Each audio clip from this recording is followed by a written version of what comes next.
Welcome to Unapologetically Sensitive, a place to find connection and a sense of belonging, where you can learn, relate, laugh, and maybe even live a bolder, brighter life. I'm your host, Patricia Young. This is a weekly podcast where we talk about sensitivity and the richness that it adds, the strengths we have because of our sensitivity, and some of the challenges it poses as well.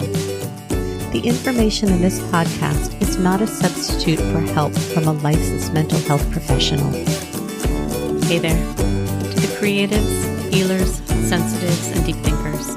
Welcome. I'm really glad you're here today. Today I'm going to talk about something that my husband and I went through with our son, and he was engaging in some behaviors that were out of alignment with our values. We needed to change our parenting strategy with him.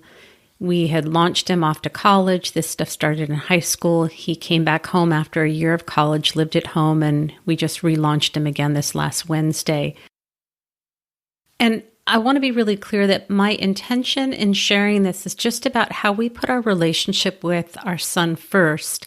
And it would have been easy for us. This is this is what we chose to do as parents, to fit with our parenting style, how we put the relationship before trying to control his behavior, because I'll talk a little bit more about why we chose to do this.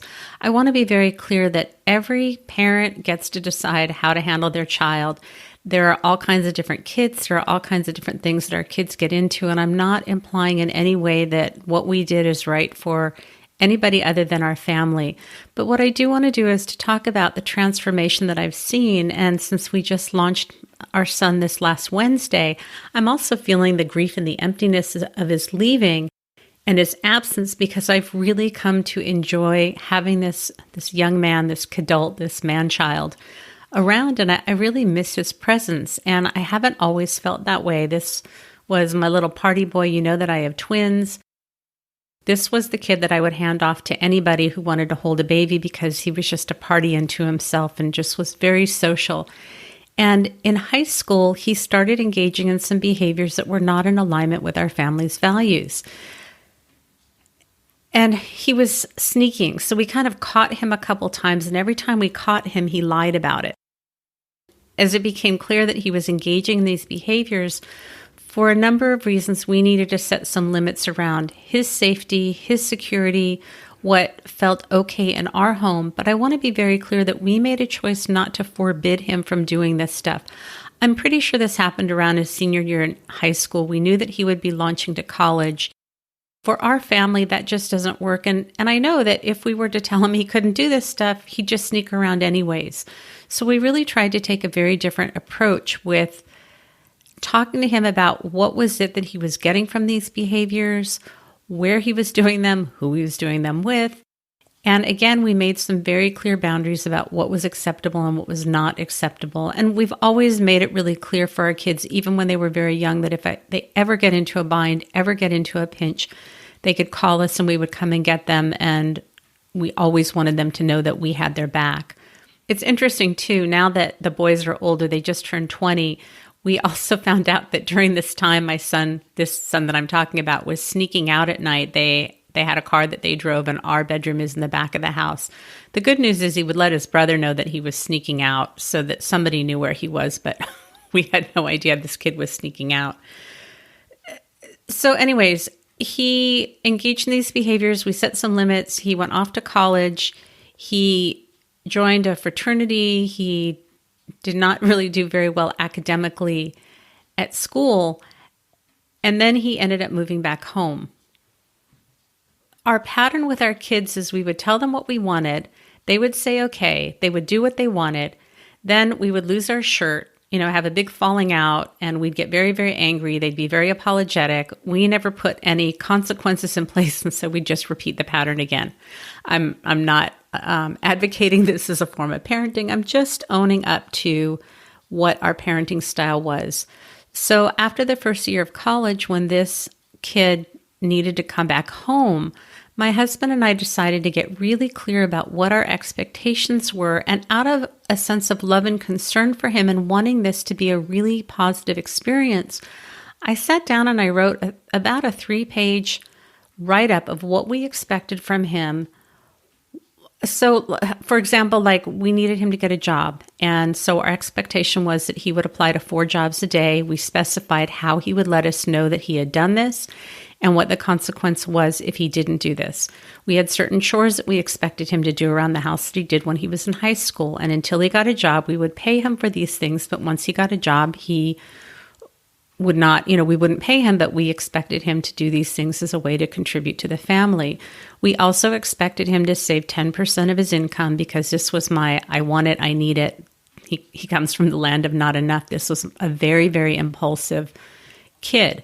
And our expectation was that he would save 10% a month in a savings account. And again, we had a way that he would show us what he was doing. And if he ended up dipping into that money, then we had a consequence for that. So it's not that it was punishing, but it just was very, very clear about this is what we want you to do.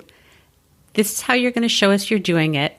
If you don't do it, this is what the consequence is. And so it was very, very clear. And again, we made it abundantly clear to him that we loved him. We wanted him to be successful. We wanted to have a good relationship when he moved back home. And this is also the kid that does much better with structure and guidelines. The other thing I have to say is please don't come after me about anything that I'm saying or doing. Everybody gets to decide what they want to do. I've recently had, it hasn't been terrible, but on my YouTube channel, when I did that episode about being really stressed out when my kids and their partners came home and trying to figure out who could sit where, and I was feeling very nervous about COVID, a licensed practitioner made a comment about, I don't know specifically what it said, but that I seemed like I was being very rigid and inflexible. And so I feel like you're a mental health practitioner and you're judging me. And my intention when I do these episodes is to share my experience and my process. You don't have to tell me that it's right or it's wrong. Y'all get to decide how you handle it. And it's not really necessary for you to put your judgments on me out loud. You're welcome to have them silently. This podcast is about me sharing my process so that it normalizes things for other people, because my guess is that some of you have been trying to figure out how to navigate COVID and having people in your space and what feels comfortable. Y'all don't have to do what I'm doing. I'm not asking that anybody parent the way that I'm parenting. I'm not asking that you handle COVID the way that we're doing it. My intention is to be really transparent and share with you the things that go on for me and how I process through them to validate and normalize. Okay, got that off my chest. So we set up these guidelines for him and he got a job. He saved far beyond the 10%. And he was so proud of himself. And what I saw over the last year is this kid built up a robust savings account. He started getting really clear about his values. He started to make changes with some of the behaviors that he was engaging in. And when we would talk about these behaviors, I just got really curious with him. Part of what happens with, especially boys, if they have ADHD, is our frontal lobe is kind of, it helps us plan and forecast. It's like why we put a seatbelt on when we get in a car, because we know we might get in an accident. And if we do, a seatbelt's going to protect us. So for boys, often their frontal lobe doesn't develop until they're 24, 25. They're, young kids often feel very invincible. So my job was to be his frontal lobe. So after he moved home, he would still continue to go up to where his school was, where their fraternity was. And oftentimes he came home and he would have certain symptoms. And I just started to reflect to him, can I make an observation? I notice that when you go up and you come home, these are the things that I'm noticing go on for you. And he would often miss work because of this, or it would impact the things that he had to do when he came back home. Again, there was no judgment. It was just making an observation. Or if I ran across a video or something that provided information about what he was doing, I would ask if he was open to watching it because I was concerned about his health. And because it didn't come from a place of, what you're doing is wrong, this is not okay, I'm right, you need to learn, I'm going to show you. It was really coming from a place of concern, and we put the relationship first, that we made it very clear that we loved him. It was these behaviors that were not okay, and the same thing when he moved back home, we set up the structure to really help support him and to be really clear about what we wanted for him. And I think that people get confused about structure and having clear consequences as being about rigidity and punishment. And there are people that, I'm in a huge Facebook group that, I don't know, it's got 140 100,000 million people. I don't know, a huge number. And I'm often very, very surprised to see how much of the very, what I'm going to call from my perspective, very strict parenting. And I guess if that works for you, that works for you. But my relationship with my kids is what is most important. And I read something once that said something like, you love your kids, you love what they love and who they love. And that doesn't mean that we accept behavior that's not acceptable and that's not harmful, but it's really about me taking off my role as a parent or my position as a parent about this is what I value and really stepping in and trying to see from my kids' perspective, what is it that they love? Why did they love it? And even with these behaviors, what was he getting out of it? How was he feeling? So that I was really very present for him. And I have to say, one night he came into my room and woke me up because he was not feeling well, and it had to do with the behavior that he was engaging in. So I sat up with him. I asked if he needed to go to the ER. He didn't. I did what I could do to help him and just sat with him as he was feeling really uncomfortable. And I felt so grateful that he felt safe enough to wake me up in the middle of the night because he wasn't feeling well. And then I asked if he wanted me to lay with him on his bed for a little bit. So I went in and I was probably, rubbing his back and doing the little loving things that moms do. And then he said, "Okay, Mom, you can go now." I said, okay. And I went to bed and I wondered, was it because he's 19 years old and it felt creepy having his mom in his bed, or what was that about? So then the next morning I asked him, he's like, "No, it was just hot and I knew you were going to fall asleep on my bed. And I just didn't want to have, you in my bed, and it was hot." And that's so true. When the kids were little, we played musical beds all the time. And I would often lay with the kids and fall asleep because I just would get tired and relax. So I just thought that was funny because I thought, maybe he just felt like it was creepy having his mom lay on his bed with him. The other thing that would happen is when he would go up to where he lived to see the friends from the frat house, he'd go away for a number of weekends very regularly. He would often call us on the way home and say, "Hey, this is what I did." And he would talk about the behavior that he engaged in. Again, this kept the dialogue really open. And so it gave me a chance again to be his frontal lobe. How did you feel? And he'd come home and he'd be crabby for a couple of days. It's yeah, so this is what happens. You come home and you feel really crabby when you engage in this stuff. Again, no judgment, just being his frontal lobe and mirroring for him what he didn't always see. And he often would tell us, this is why I've been crabby. So again, it's how we partner with our kids and helping to be his frontal lobe. And I have to say that I just saw his behavior change. He made choices to stop a lot of the behavior that he had engaged in. We talked about this because he just moved out this last Wednesday. So the last couple of weeks we've been preparing, getting things for him. And also with COVID, we was, a family outing now as the three of us going to Costco because we need to get something together. COVID has just changed everything. But I had asked him about, how do you think it would have turned out if we would have handled this differently? If we would have forbade you to do this stuff, or if we would have come down on you and been really strict about it. He says, I'm sure I would have continued to do it. And I would have been because I wanted to be the boss of me. These weren't his words. These are my words. I'd want to be the boss of me, and I would have been in a power struggle with you. And because you didn't do that, it really helped me to kind of see, was this working? Was it not working?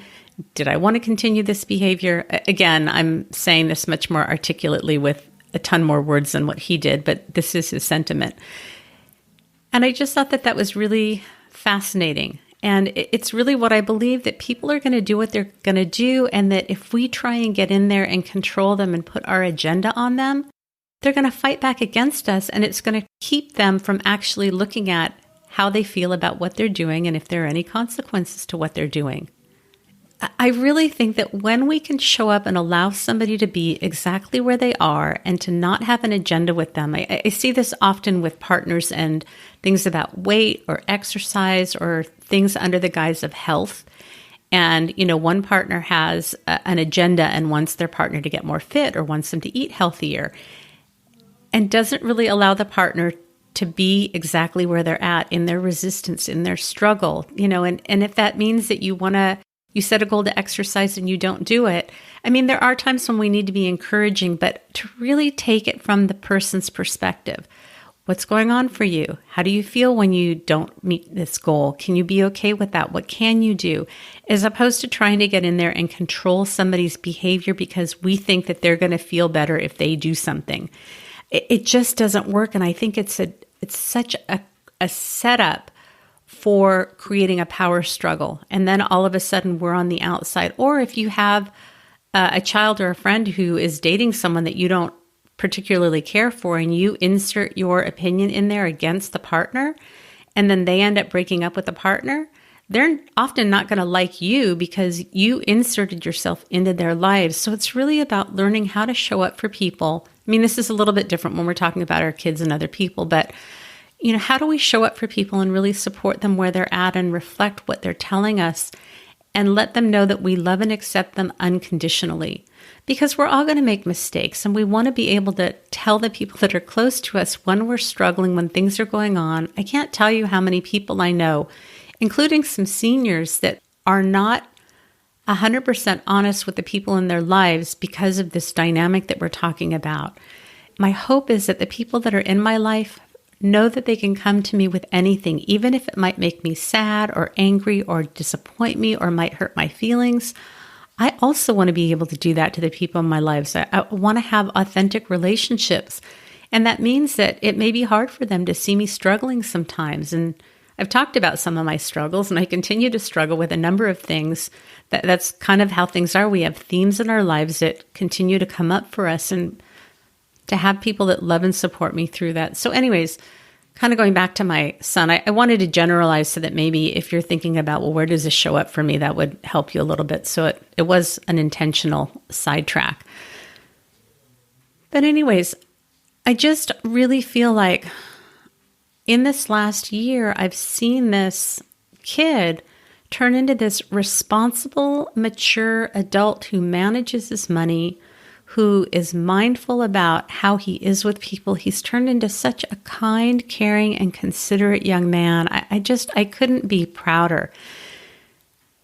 And then the other thing that came up around this was when he went up to where he's moving, he got a job, had a phone interview, and then he needed to go up in person. And he stopped by the frat house, and he came home and he found out that 2 of the people in the frat house had COVID. And since then, there's 6 people in the frat house that had COVID. My son's girlfriend works, my son's girlfriend, my other son all work in a job where since COVID started, they've been at work, they're wearing masks. At one of the jobs now, one of the people doesn't have to wear masks, but they're being exposed, and we have made a choice that these are the people that are in our inner circle. And so they've come home. And every time they come home, I get these symptoms. And I'm not even going to share what they are because it's not relevant. But when my son had gone up to where he moved to and he came home and said he was exposed, he's like, I want to get tested. And I'm like, I think I want to get tested too. And I was having symptoms. So it was a pain in the neck to find a place to get tested. We couldn't get tested for a couple of days. We got tested on a Saturday and he was moving on a Wednesday.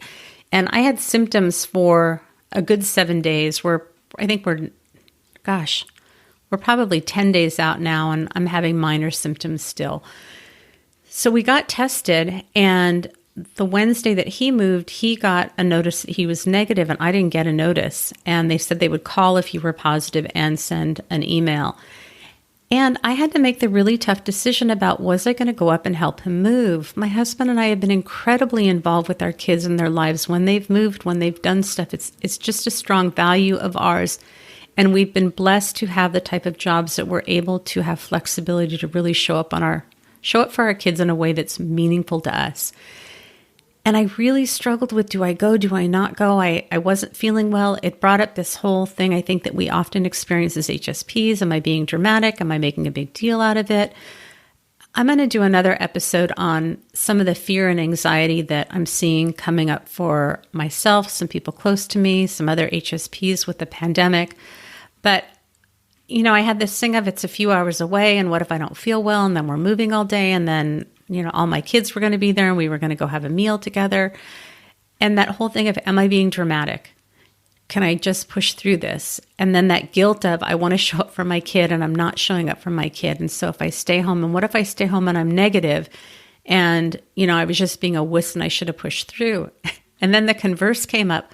What if I'm positive? What if I've been having, and every time the kids have come down, I've said, hey, these are the symptoms that I'm having, and they don't worry about it. So I've been very honest about that. But again, I'm sharing my process. I don't come at me with wear a mask, don't wear a mask. This is what the science is. I'm just sharing what my process is. But I'd been out walking the dog, and I social distance when I walk. I always take a mask with me. I don't feel comfortable with 6 feet. I need at least 8 feet if I run into someone and we talk, and it's probably closer to 10 feet. I actually measured out 6 feet and marked it on my sidewalk when this all started because I was curious to see what 6 feet was. For me, that's too close.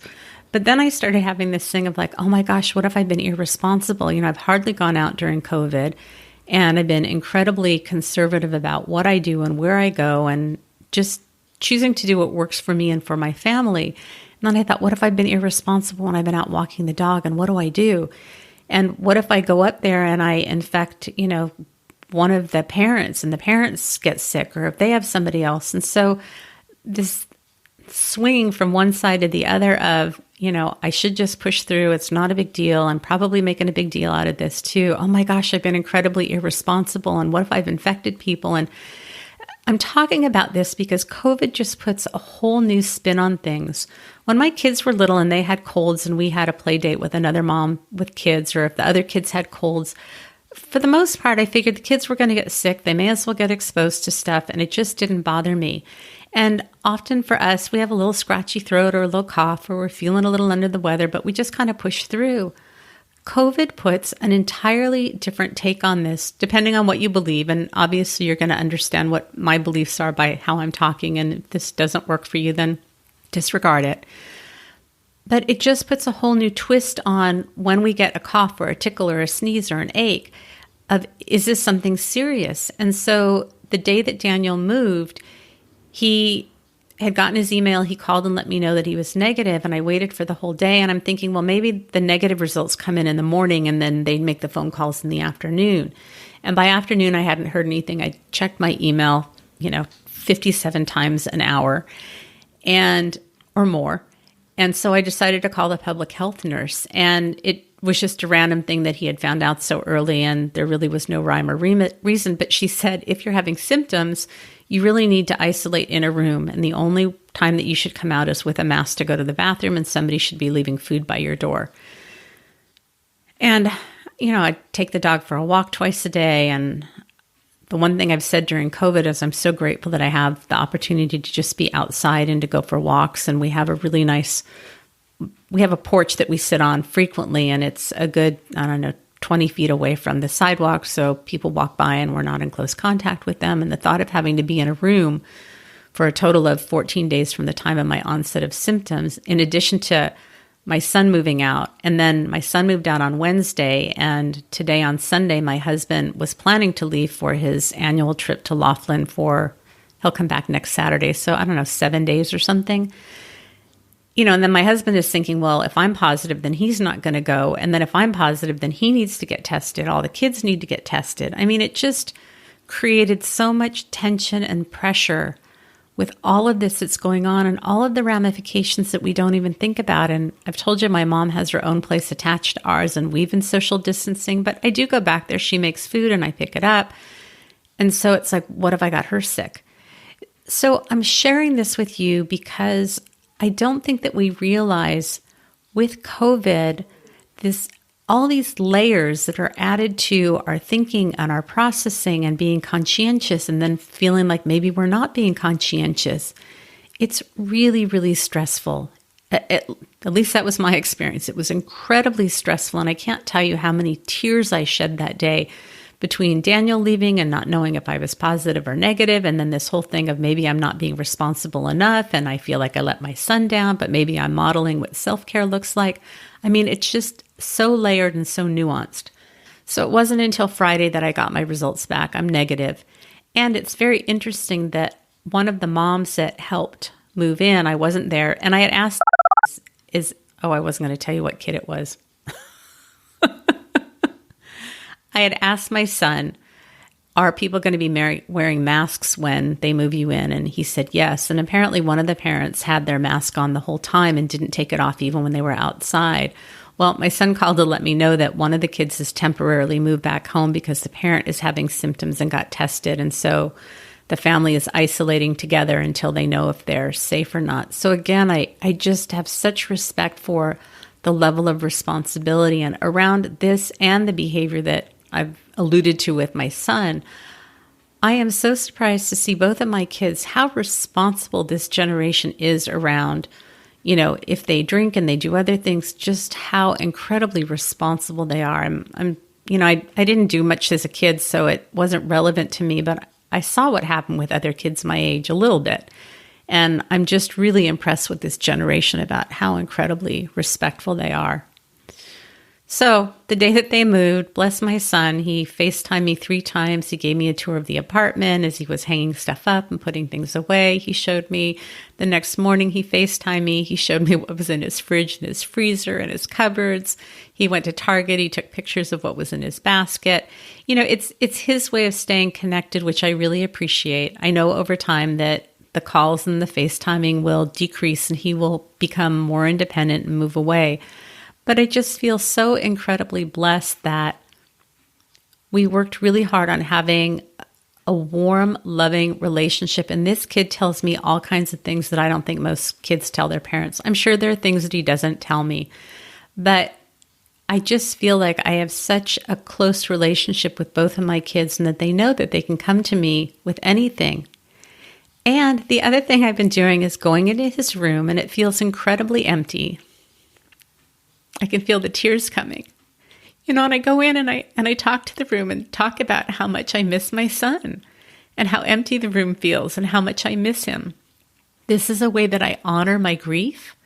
This is a way that I honor the feelings that are coming up because I can bypass them, but that doesn't mean that they're not there and they're not going to be honored. And just allowing myself to have all of the feels. And on Wednesday, the day that he moved out, when all of this stuff was going on, oh my gosh, I cried more than I've cried, and I can't tell you how long.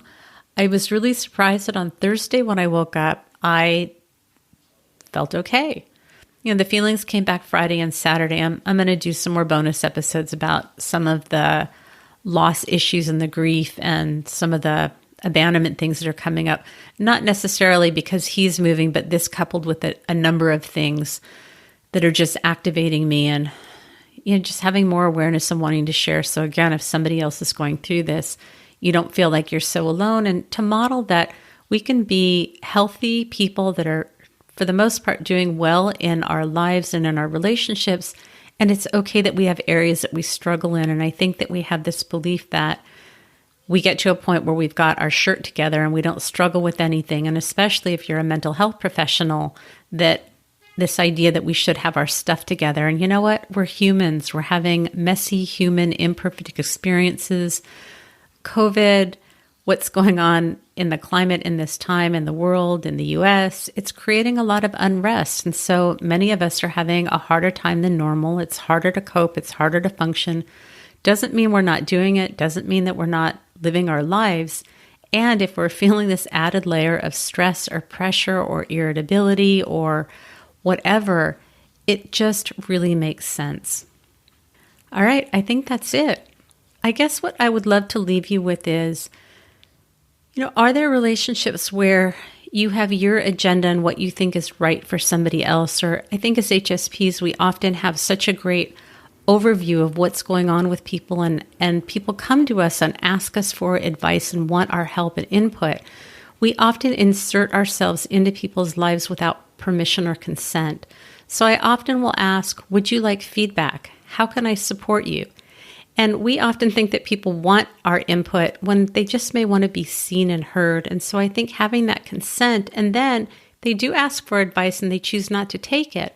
Are we getting angry and resentful? Are we spending more time and energy trying to get people to do things that we think are better for them and they don't have that investment and we get angry and frustrated? Then we're probably not staying in our own lane. And yes, we may have an insight as to what people should do and what the effective way to do things is. Everybody gets to live their own lives. Everybody gets to make their own choices. Everybody gets to make their own mistakes. And the best gift that we can give somebody is to be there with them through the ups and the downs, to support them, to love them through all of their choices, whether we agree with them or not, and to keep that to ourselves.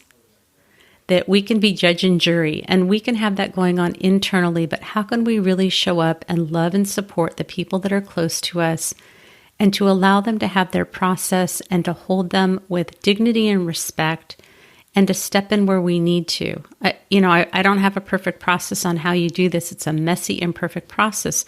But often I would ask, do you want some input? Would you like some feedback? Nope. Okay.